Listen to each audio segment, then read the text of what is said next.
Hey folks, welcome to the 10 Laws with East Forest podcast. I am East Forest, and I'm happy to be bringing you a conversation today with Krishna Das. Krishna Das is on the I Am Loving Awareness track on the new Ram Dass East Forest Chapter 1 material. And today we got a chance to get into his creative process and just look under the hood into how that song was made and get into some other subjects, of course. And it was just a real joy to be able to get a chance to get deeper into this subject about the inspiration of these songs and the creative process. But if you haven't heard Ram Dass Chapter 1, which is the first 5 songs off the East Forest Ram Dass collaboration that we just put out, depending on when you're listening to this, it is out into the world. It's on Spotify, Apple Music. It's on my website, eastforest.org. And these first 5 songs, like we heard last week from Trevor Hall, he got into his process a bit for Mind Karma. And this week we're diving into I Am Loving Awareness with Krishna Das. But just want to say thank you to everyone who hosted a listening party for Chapter 1. For those of you who don't know, we encouraged you to kind of just gather and listen to the album together, and we gave you some material if you wanted to foster some discussion and get deeper into these subjects. And I hosted my own listening gathering party, so to speak, in Boise, Idaho. And part of that was a discussion that we had where we all got to just sort of share what came up and what our experience was with the music as we heard them. And it was just so amazing, not just the vulnerability that people shared, but what was coming up and how deep and rich that was. Because I know that was the case for me when I was composing the music, and I know Ram Dass and myself included. That's sort of the aim, is that we're serving as a catalyst to foster discussions, not just amongst you and your friends and your family and your community, but inside yourself, in your own heart and in your own mind. And to see that actually manifesting and happening in a public space, in a group, and how we're all connecting in such a meaningful, real way in the moment was heartwarming and so beautiful.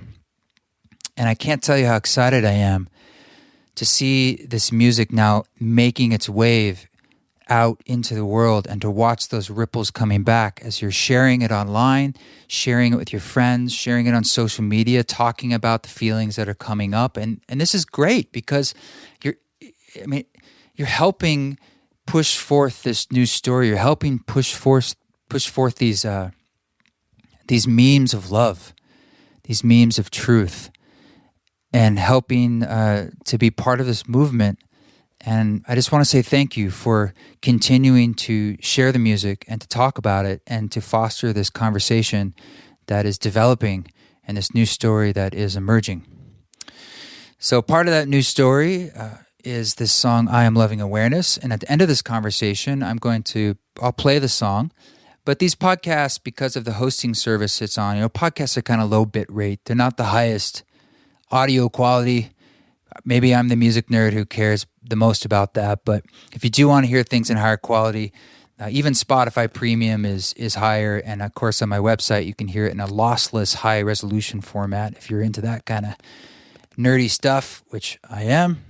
But this is more just a casual space. But you will be able to hear, I have at the end of this, it's sort of what I call I Am Loving Awareness Compact. It's a little bit of the compact version of the song. But it's one of the only songs on the record that I really would actually consider an actual meditation. And what's so cool about it is that what Ram Dass is talking about, loving awareness as a way of describing our state of pure consciousness, as a way of describing that soul space in our hearts. As he's describing it, he's doing it and teaching you and taking you into that space, and the music becomes this actual musical tool that helps engender that feeling in you, which gets into this whole meta thing. But I really, really think that's so cool how the song itself not just is just talking about it, but it's lending you a hand and showing you the way. So the full 10-minute version of that is on the official release, which again is on Spotify or my website, wherever you listen to music. And so when you dig into that, I'll tell you what I told the people at the listening gathering. I said, let's engage in active listening, versus passive listening, which really just means really just put your attention on it, really breathe into it, and really be present with it. And that's a way for the music to become a tool. That's a way for your active participation. The music sends out something, and then your choice to listen with active, loving awareness, your attention, is your gift that you give to it, your gift that you give to the world, and that's what ripples back. That's how the sound bounces off of your heart. Now I'm really riffing. So, anywho, thank you for sharing the music and this podcast. Thank you for giving it 5 stars and for reviewing it. And thank you for Krishna Das for giving us his time. Let's just get into this. This is Krishna Das talking about his process with I'm Loving Awareness. I am loving awareness.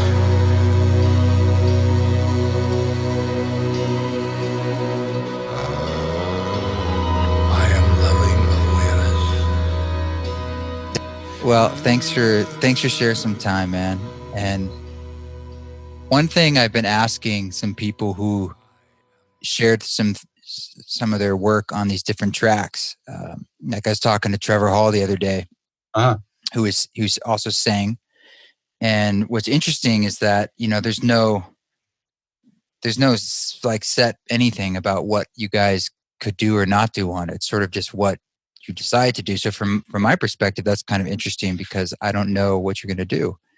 And I was curious, just on the basic level, how you, like, what spurred your initial approach? If you sort of took a meditative approach, you used mantra, but was there something in the music, or where do you start to, what's starting point for you on your creative process or in this process? You're asking the wrong guy.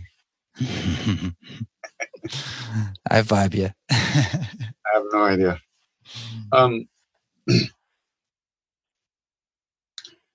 Well, I started singing to Maharaj-ji in the old days because he liked that. And so it became a way to move more deeply into that space, into that presence of real love. And then when he left the body, it was very hard for me for a long time until I realized that I had to start singing with people, or I would not be able to clean out the dark corners of my own heart and the shadows in my own heart, which I understood intuitively was the only thing that was causing me any problems. It's my own stuff. And I had an epiphany, and I understood that the only way I could clean that shit out was to sing with people. And so I finally started singing with people, and that's the major. I sing with people in order that they and I both move more deeply into that space. So whatever brings us to that space is good. It's been primarily through mantra and not so much English. Because I like mantra because there's no concepts about it. It's just sound, and it's being in the sound. So it's not thought forms. You said you like to sing with people, and then when you have to sing with people. Yeah, when you have to sing with people. So when you recorded this song, you were singing by yourself. How is that? I mean, is that a different process when you like recording essentially when it's in a studio like that? It's not a different process. It's just a slightly different. No, it's not. Because when I sing, it's just, I don't know. I'm not singing to people. That's the other thing. Singing with people is not singing to people. Yeah. I sing to Maharaj-ji. So to speak. whether I'm with people or not. That's what I'm singing to, is that. And he represents that love that I search for in my life. That's beautiful. Maharaj-ji has been seeped in this whole project and for the whole time. And for me, it's been more of a nascent new process with him. And it's been really interesting for me. It didn't really hit me until I was in Maui in June when I was recording with Ram Dass. And I saw a picture of Maharaj-ji behind his shoulder. Mm-hmm. And Maharaj-ji was laughing in the picture. And I felt like he was laughing at me, sort of saying, "You dummy. This is it. What are you hiding from? You know, this is it happening. Everything's happening. We're all part of this, you know, there's nowhere to hide." And Maharaj-ji was always someone I read about in books, you know, or heard stories about. And it's the first time I felt like he literally was like looking at me through that photo and saying, and of course I looked over at Ram Dass, and the next moment Ram Dass is just sort of nodding and saying the same message with his eyes. And ever since then, it's been a really beautiful unfolding of, well, just everything you're talking about, sort of like exactly who wants to work on this and needs to. And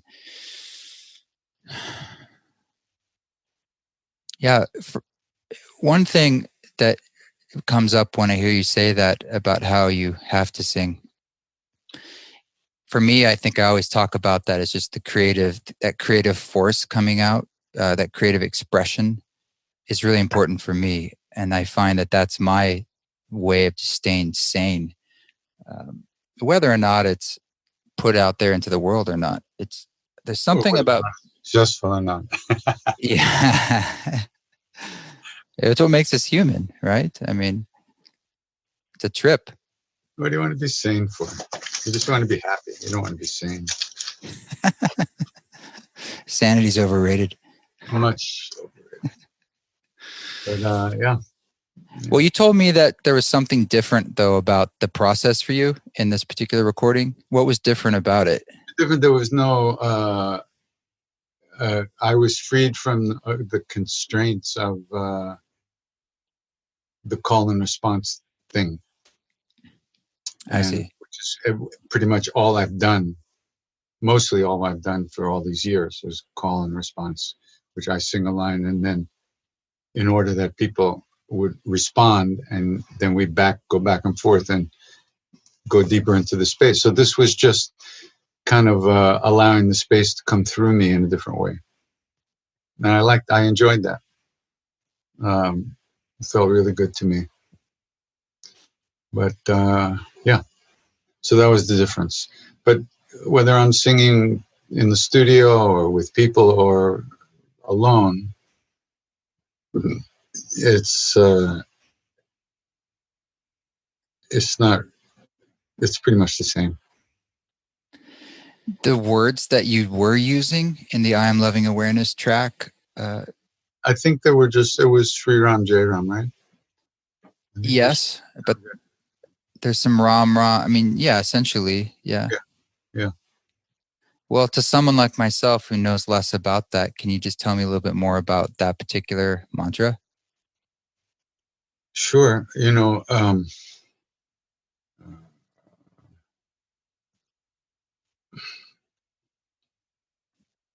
Ram is essentially what they call one of the names of God. That one being, that oneness of which we are all a part, which can be called by any name, by anybody, as long as different cultures call it different names.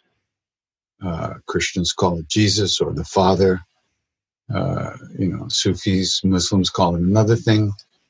The Indian people call it by different names: Shiva, Krishna, Rama, Kali, the Durga goddess.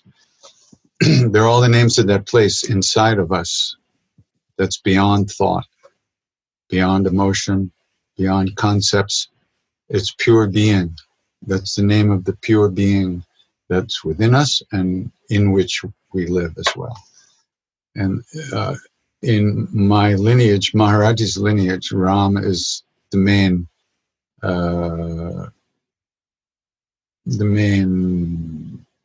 what can I say? The main name that's used, the main because Ram is one of the God, but it was an incarnation of God like Krishna. Right. So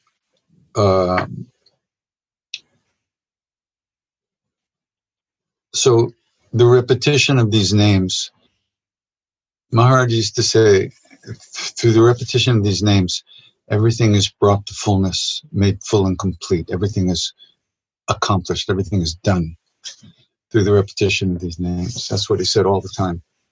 He never told us to meditate. He never told us to go off and be celibate, to live in the jungle. He himself was very involved in the world with people. He wasn't a hermit. He was at least in the later part of his life. Early on, he was. But it was all it was all through the repetition of the name that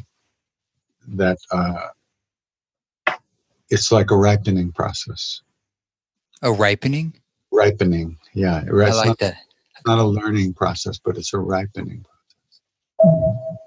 And when we repeat these names, we are moving ourselves out into the sunlight. We're moving our hearts out into the light, into the love light, so to speak. And that ripens us. And it changes us. But the changes are mostly off the radar, under the radar. Because if we really, it's the evaluator, the one who said dummy before, that's thinned out and made transparent and disappears over time. Because Maharaj-ji never said dummy. That was your take on it. Mm-hmm. He just, but that happened with us too. We sat with him. He looked at us and we said, "Oh, I'm so fucked up. I'm such a piece of shit." And he laughed. Uh-huh. Because that's not what he was seeing. He saw that. He saw that we thought that about ourselves. But he saw us as God because he saw everything as God, because God is everything. But we don't know that because we think we are who we think we are. And that's the problem. We identify with those thoughts, which are programmed karmic responses. They come from somewhere, they go through, and then they disappear, and we lock in like that. So repetition of the name is a way of releasing those thoughts and redirecting our awareness into a deeper place inside of us. So Ram is one of those names. Krishna is one of those names. Shiva is one of those names.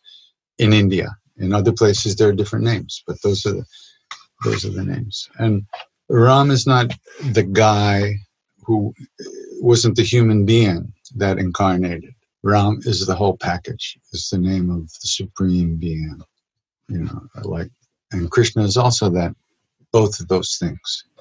So it's not somebody who was born at a certain time that we worship. It's our own inner being manifested everywhere that we try to get into tune with through the repetition of these names. And so of all the mantra, why that one in that moment? Is that just what came to you? Well, that's our mantra. That's our lineage. That's the one. Hanuman, the lineage of Hanuman, the monkey god, is Ram. Yeah. He's the servant of Ram. He is Ram Das. Das means servant. Krishna Das means servant of Krishna.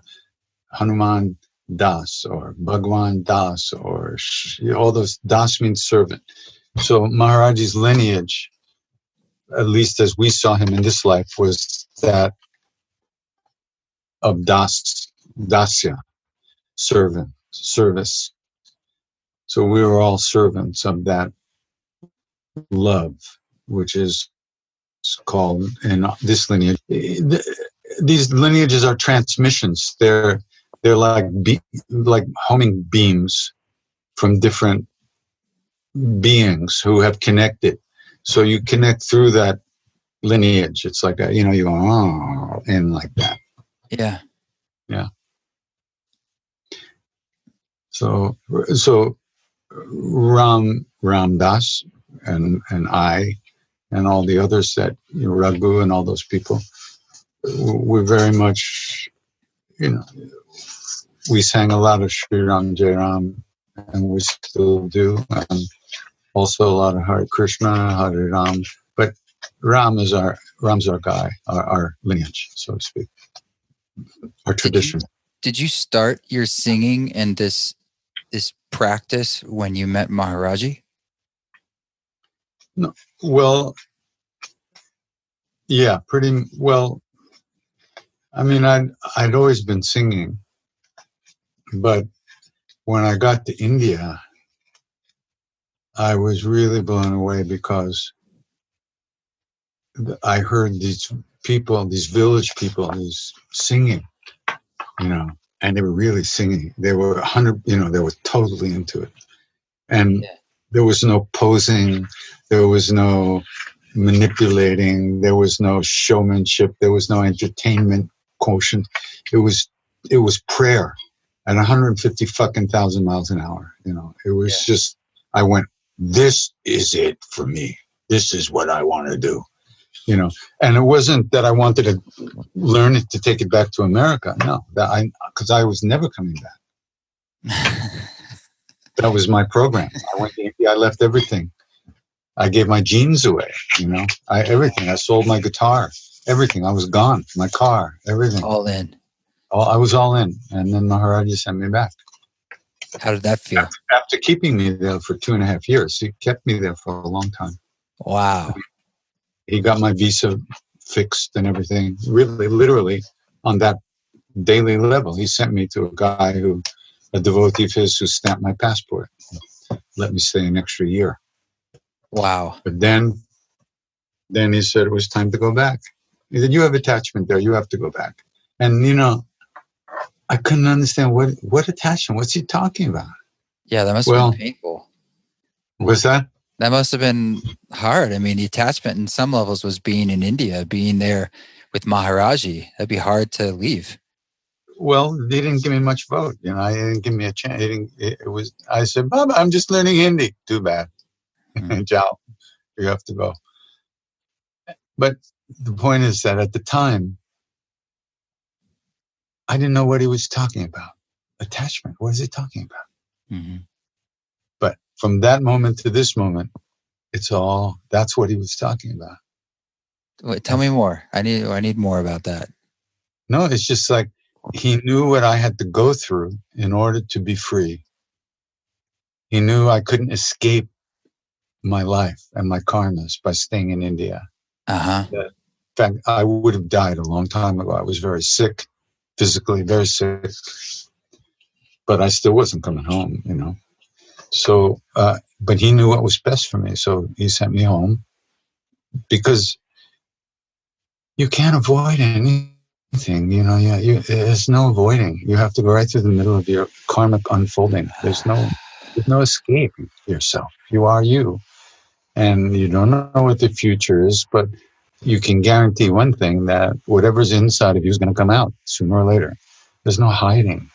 There's no, who are you pretending from? You can't hide from yourself. You can fool yourself, but you're always there. You can be stupid and negative, and you can hurt yourself. You can hurt other people. You can do a lot of terrible things, but you're still there. So you can't hide. It all has to come out. It has to be processed. It has to be released and digested and shat right out, and otherwise you just get sick and you keep creating more negativity. So he sent me back because I was are you kidding me? I was celibate for 2.5 years in India, only because I wanted to be with him. I wanted to stay with him. All I thought about was sex, but I was not going to go for it because, like Raghu, right? So Raghu met this woman there, and they kind of friendly, and they kind of started, hanging out. And Maharaj-ji looked at him one day and said, "Oh, you're friends. They're friends. They're friends. Isn't that nice? They're friends." A couple of days later, he goes, "Oh," when they finally got around, he goes, "Oh, you're good friends. Uh-huh. Oh, they're really good friends." A couple of days later, he says, okay, you're really good friends. Now you're married and go back and see your parents. That was not going to happen to me if I could help it. I just was not going to let that happen to me. And I avoided it for 2.5 years. By his grace, he let me avoid it. He let me avoid it. He helped me avoid it, actually. But it was time to go. And then, but you have no idea how crazy my life has been. And it was all in there. Just like a tree is in a tiny little seed. And if you know what the seed is, you can visualize what the tree is going to be if it grows, right?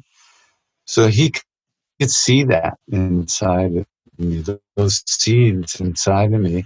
And he knew the best way to deal with it was to send me back, because there was no getting around it in staying in it. So he sent me back. But and here's a funny story. So go ahead. A few years ago, one of the women who was with us in the old days with Maharaj-ji came back with her husband, who was also with us in the old days. They came back to India for the first time after like 40 years, right?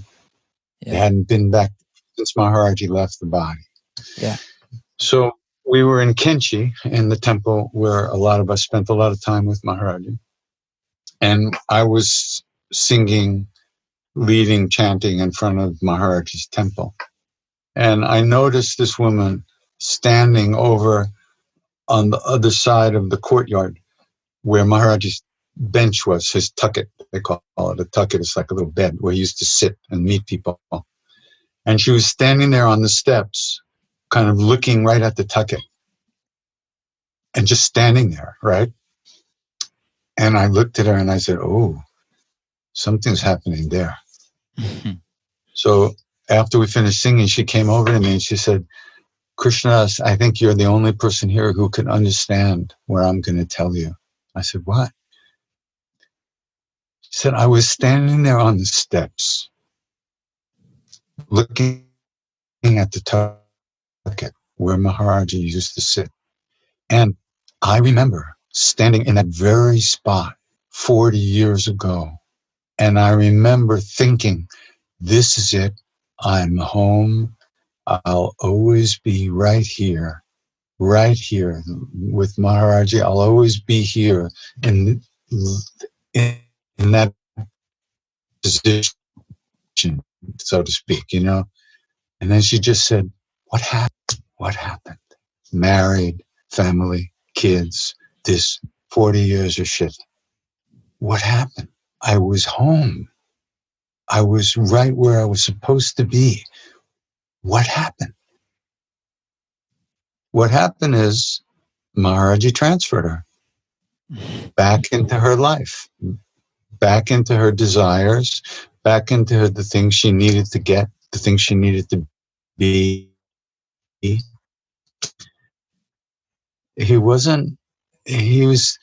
That's Baba's, most yogis, most saints.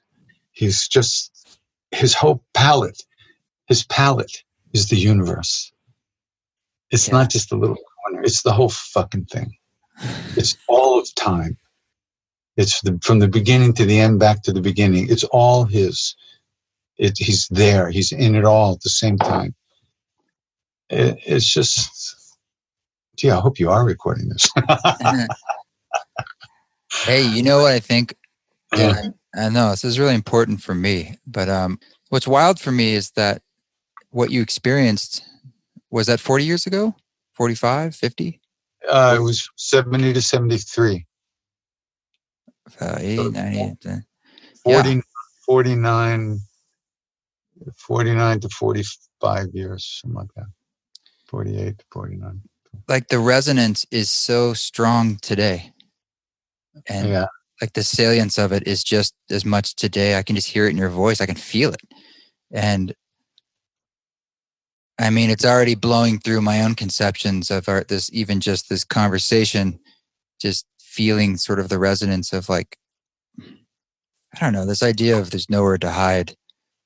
And this idea of like going back to your trip, but it's like we all want this seed that is our lives, like especially the folks that identify as seekers. We all want to like blossom into whatever the thing is we're supposed to do, you know? But sometimes you feel that you don't know how to do that. I mean, it's nice when someone tells you, they're like, okay, go back, do this. For a lot of people, they're just trying to be like, you know, it's like, how do you know what that path even is? How do you know you're on your right path? Or can you ever even be off it, I guess? You know, that's Maharaj-ji never told us what to do. He never told us almost never, except go away. Right. He didn't tell me to sing with people, but the whole scene around him trained me to do that.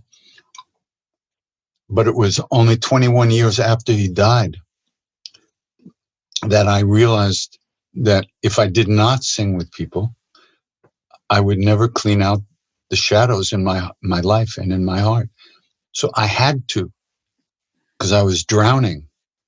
And if my nose was going to stay up over the water, I had to sing, and I had to keep singing. But he didn't tell me. If he had told me, then it wouldn't be the same. When nobody has to tell you to breathe. You know you have to breathe because you have to live. You don't need to be told. If somebody says breathe, you say, well, I am breathing, you know. You have to find it yourself. That's the point. That's the whole point. And the whole point is learning to trust yourself and trust your heart and listen to yourself and be honest with yourself. That's the whole fucking path. Mm-hmm. There's nothing else than that. How much harder or easier has it been for that singing with other people for you to become your job? Like, is that been... Say that again? I don't understand. Well, the fact, like, it became your career and a job for you to sing with other people. How lucky can you get? Are you kidding?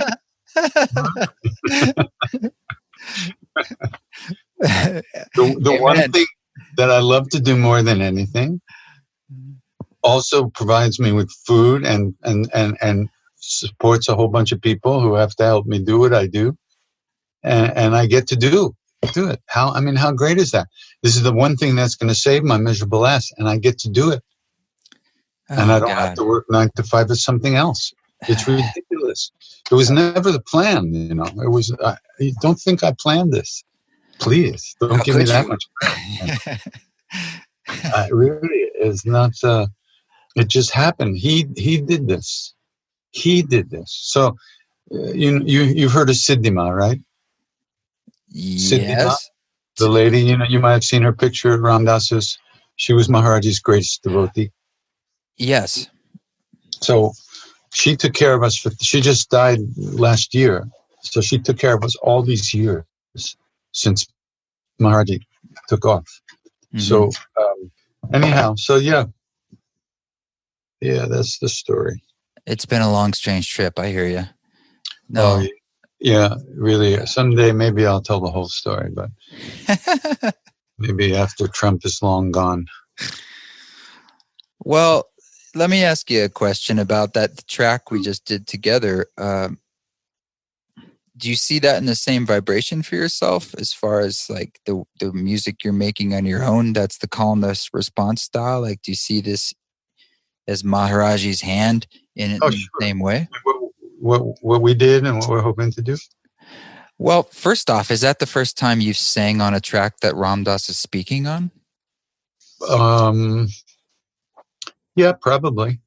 I mean, that's kind of a big deal. Millions of things together over the years on stage at the same time. Yeah. So it's not. And when we're together on stage, we're both in the same field of energy, so to speak. So it's not. It wasn't really different. You know what I mean? But it's also really beautiful. I mean, how the two of you are weaving around as brothers on a recording. I mean, I just find that really touching. It's just not something that's been done right in a really deliberate way like that, you know, careful way. It's nice. Yeah. No, it was great. really great. Really great. Yeah, well, it's been really, really beautiful, and it's been also just fun, like, to get to know you and to vibe out on like your own process. I know it's sort of like asking a fish what water is, but for me, my process is a little different, and but we're both kind of chasing the same thing, and we're both kind of doing it for similar reasons, just different little pathways that we're on. So it's just really interesting for me because I watched you perform for the first time at Bhakti Fest this last year. And I definitely was starting to understand like the state that you're getting into just as a performer, or maybe that's even the wrong word, performer. I'm used to it now. It's okay. Yeah. Well, everybody calls me a DJ, but yeah, right. I mean, there's just English is just, people have to say things, so they say things. Yeah, yeah. But how much are you interested in stretching outside? Like, how could you stretch outside what you do stylistically, but still have the same field going on, the same energy of it? I'm not sure what you mean by how, but I mean, one of the ideas I have is to work with some of these beautiful Indian devotional poems, which are actually songs. Most of these poems were sung by the poets in the old days, and they were sung to people as teachings and as expressions of love and wisdom and all those things. Of course, those melodies are lost to us now but I really have a feeling that could be a great thing. Yeah. And write some new songs to them. Yeah. Yeah. I mean, it would all come up. It would all come out, and it would kind of be meeting of two worlds, because there'll be English. Mm-hmm. English based on spiritual values, so to speak, to put it simply, rather than, I remember a few years ago, I was watching the Grammys, or I was at the Grammys. I don't remember. And you don't remember if you were at them or watching them? I was there once. And this woman, this R&B singer, I think she was asked, she was at the party, and this guy was going around and talking to people and said, well, how's it going? How's your music? And she said, it's fantastic. I finally have enough to have enough money in the bank to live off of the interest, and to, and I was thinking, like, really? Are you kidding? It was so disgusting. That experience at the Grammys was, between you and me, it was just. Well, it's not between you and me, but horrible. It was just horrible. All about money. It wasn't even about music. It was just about money and fame and power. And I just, it was so horrible. Because you performed at it. Yeah. I performed at it because, there's two ceremonies. There's the televised and the non-televised. The non-televised is all the good music, the blues, world music, country, all the great stuff.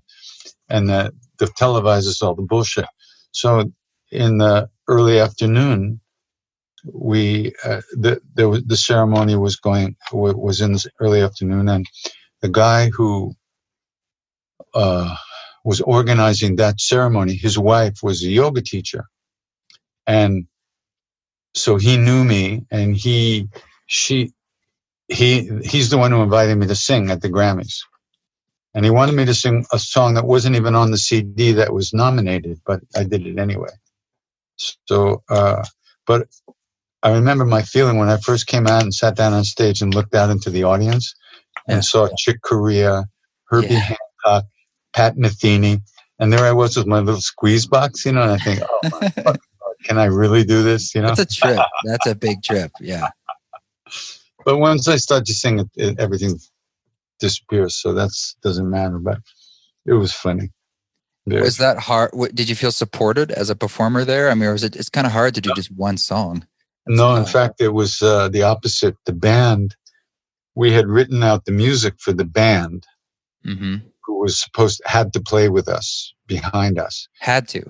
They had to. That was the deal. You know, they played with each performer who came up to sing. And we had written out a chart for the song. And the guy didn't even bother to look at the chart. He just looked at the first part of it, and then he repeated the first part of it for the second half, and it was totally different. So there I am with the harmonium, and the bass, I think, was with me maybe, and then a guitar, and then the band's playing a whole different thing. It was just, you must have a lot of the closeted yogis coming up to you all the time. And yeah, you know, a lot of people. What's his name? Oh, come on. Anyway, yeah, because a lot of my friends teach yoga to all these guys and these men and women, and they're all into the chanting, but they can't come to the concerts because they're too popular, they're too famous. They're comfortable coming, and they don't want to take all the attention away and everything. Steve, what's his name, from Saturday Night Live, plays banjo. Steve Martin. Steve Martin. Yeah, Steve Martin. He sent a message to me once through his yoga teacher. He said, "I really wish I could come to hear you tomorrow, but I can't. But I'm sending you all my love." That was very sweet. Wow, there's cool. A lot of people like that, Can I just ask you, as a music nerd, like what it was like working with Rick Rubin? Rick was great. It was before that. I had kind of produced my first 3 CDs. I was kind of in charge, essentially. Well, the first one, Jai Uttal. And then the second one I did, and the third one I did. So when I was with Rick, it was just like I didn't have to think about anything. He knew what I wanted to hear, and he made that happen. It was just beautiful. Was the creative process for you with him like any different, or any unusual techniques he was using to kind of get you guys going, or his? No, I mean, so the first we sang at we did the first recording in a big studio in LA. I forget it used to be Ocean Way. Oh yeah, it's huge. And where I sat to sing was exactly where Frank Sinatra stood. I mean, when he did all his recordings at Ocean Way, many records. That was a thrill. Yeah. That was a thrill. But no, it was just, Rick just had it together. He knew how to get the right sound. He knew he had great engineers with him, and he was very clear about what was working, what was not working, and what to do and what not to do. And it was just, it was very simple, very simple. It wasn't, and he just got a great sound, and a funny story. So he doesn't have any reverb. He doesn't use reverb at all. And so the first CD was completely dry. So I was mastering it with the guy at Sony in New York, who masters all of Rick's stuff. And we slipped a little bit of reverb, a tiny little bit, onto the master and sent it to Rick. It took about 13 seconds for him to say, "Take the reverb off." What's he have against reverb? I don't know. But on the second CD I did with him, he set up a speaker in the hallway of the bathroom, and he did, made a live reverb chamber there. But he didn't have any, on-board reverb or anything like that. Yeah, it's more like actual room reverb happening. Yeah. I don't know. I think he just, I don't think he does everything like that, but that's the way he wanted to do me. Yeah. Well, I think he's an amazing producer. Well, Krishna Das, before you go, I just wanted to go back a little bit to Maharaj-ji, because it's not often that I get to chat with folks who hung out with him. And earlier in this conversation, when you were talking about him, it's exciting for me. Well, don't talk about him in the past tense. It's when you say hung out with him, that's not the deal. Hanging out with him is the deal. Because he's here. He's not somewhere else. The physical body is gone. But he was not the physical body. Like you and I think we are our physical, emotional, mental construct. But that's not what he knew himself to be. And he knew himself to be, the word in Sanskrit is antaryami, which means indwelling spirit, indwelling presence. Yeah, it's what's looking out of our eyes, hearing through our ears, etc. That's the indwelling consciousness. And that's who he knows himself to be. So he's everywhere all the time. There's no time. There's no place. There's no past. There's no future. There's only present. Always. And that's where he is, which is here. So our job is to remember that. Bhajan, which is one of the ways you describe the music that I do, and the holy songs of India are called bhajans. Bhajan means to remember. So the whole idea is to remember. We've forgotten, and we've even forgotten to look. So we have to remember to look, and we have to kind of figure out what it is. We don't have to be told what to look for, but we have to learn how to look and then remember to do it. That's all. How would you describe the how to look? For me, it's chanting. That's looking. Repetition of the name. Maharaj-ji said over and over to us, from repeating these names, everything is made full and complete. Everything is accomplished. The deal gets done through the repetition of names. So that's looking. That's feeling. That's going within. That's what we're talking about. What do you think it matters, like how much relationship or knowledge you have of these names? For instance, a particular mantra, like you said, there's many different ways to say it. Mm-hmm. Or is it that these actual sounds have something encoded in them that's more potent or something?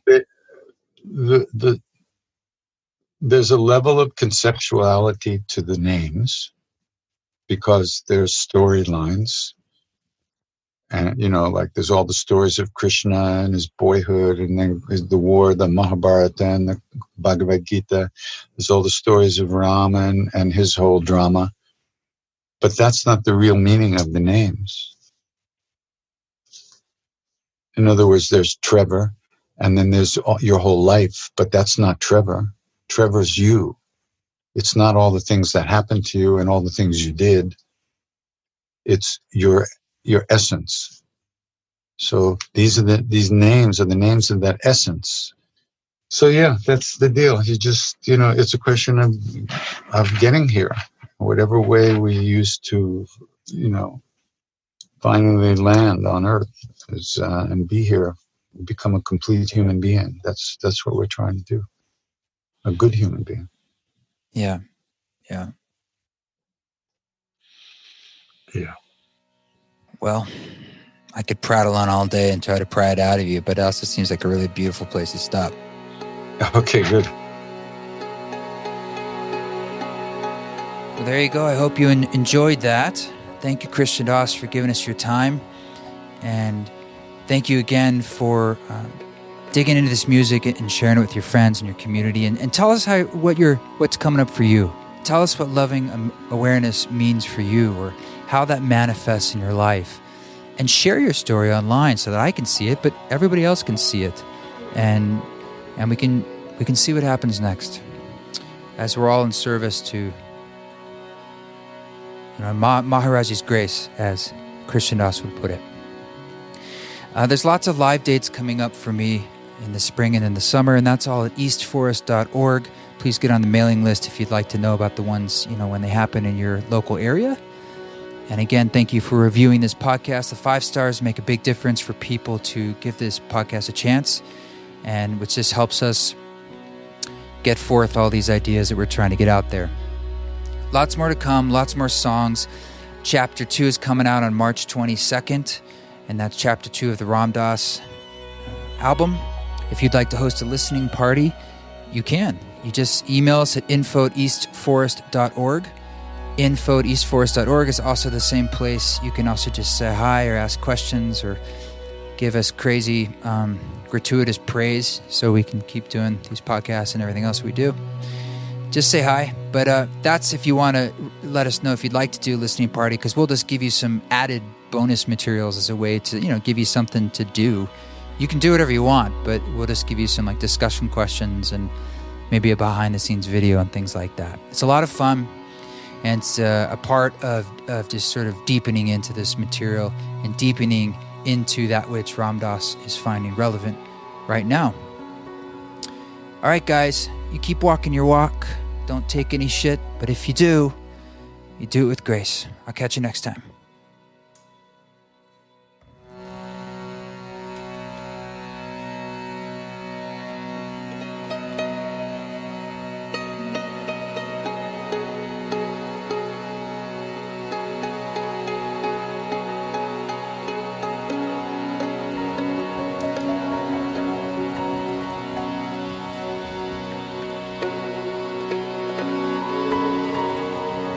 We have to get out of our minds.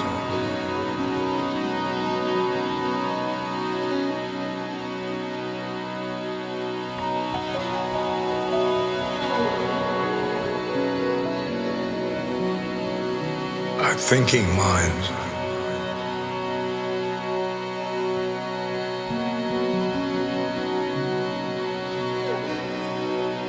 I'll tell you how I do it. Using a mantra or phrase. I am loving awareness.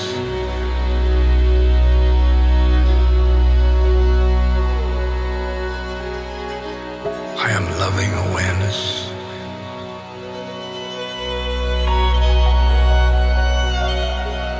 I am loving awareness.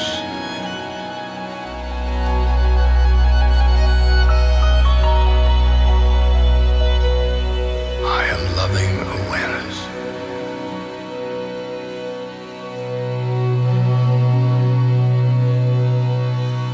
I am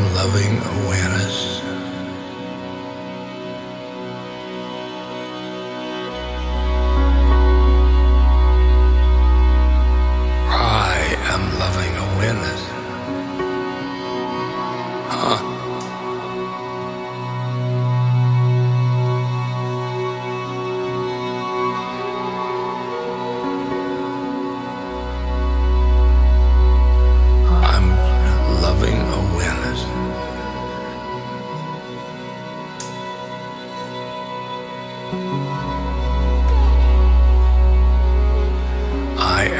Loving awareness.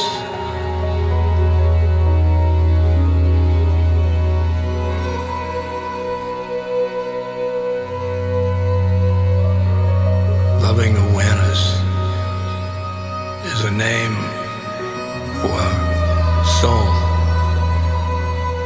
which you really are.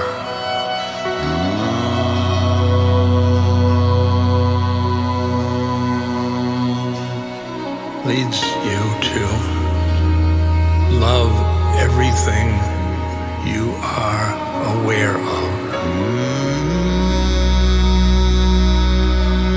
The sky, the room, your body,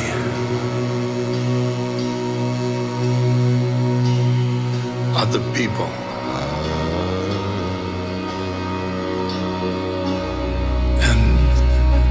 Then I ride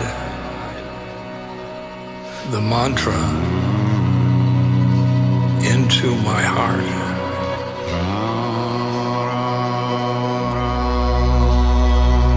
And in my heart,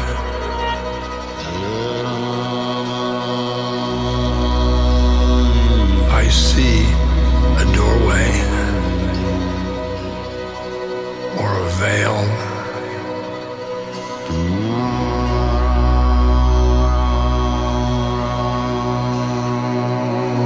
To explain